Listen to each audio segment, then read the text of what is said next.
La passe dimanche 8 janvier, c'est dans la capitale bolivienne que le repos de l'aventurier est organisé. Un jour de relâche bienvenu pour recharger les batteries et peaufiner la mécanique avant de reprendre la compétition. C'est aussi l'occasion de faire le point sur la première semaine de course avec le boss Étienne Lavigne. Une semaine intense, avec des conditions qu'on avait déjà imaginées difficiles, qui se sont avérées vraiment difficiles au niveau de la météo, un parcours sportif intéressant avec une très belle course dans toutes les catégories puisqu'il y a des classements très resserrés en moto comme en auto et dans les autres catégories. Donc on considère que cette première semaine elle a rempli ses objectifs en termes d'actualité sportive. Il y a eu beaucoup d'imprévus, beaucoup de changements. Donc pour nous c'est une bonne première semaine.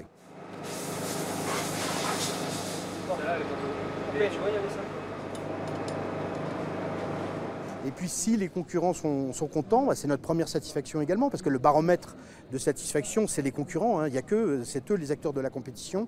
Et donc s'ils sont contents de ce qu'on leur a livré comme programme sur cette première semaine, encore une fois, c'est un vrai plaisir.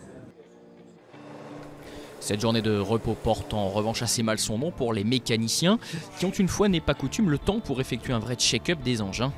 Chez Yamaha, on a le sourire, la troisième place du français Adrien Van Beveren laisse espérer le meilleur pour la marque aux 9 victoires, surtout que son compatriote Xavier de Soultret est 6e. Le grand concurrent japonais Honda n'a pas vraiment les mêmes espoirs, la faute à une pénalité d'1 heure subie par ses pilotes et notamment son chef de file Paulo Gonçalves, seulement 10e au général.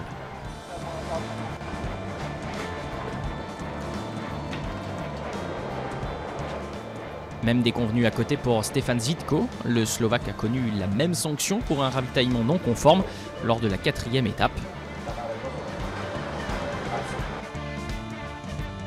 Les teams des constructeurs auto étaient aussi sur le qui-vive lors de cette journée dominicale. Une mobilisation peut-être un peu plus difficile chez Toyota où on a perdu son chef de file, Nasser El Attiyah. Alors la victoire est-elle toujours possible ?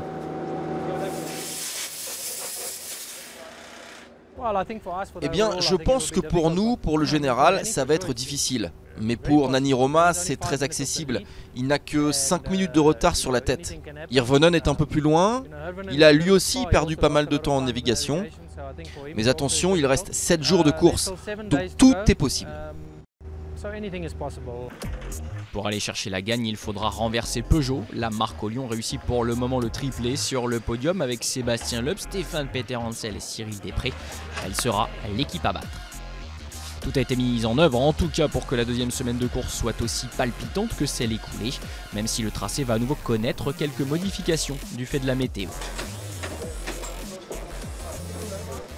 Là, on profite de cette journée de repos pour les autres et pour nous de travail pour réarmer cette deuxième semaine de compétition avec des ajustements qu'on va annoncer ce soir, notamment sur la journée de lundi et mardi, parce qu'on va encore une fois adapter les compétitions en fonction des conditions climatiques et de la qualité des pistes que les concurrents vont emprunter. Et si le Dakar est à mi-course, il reste encore un très long chemin à parcourir.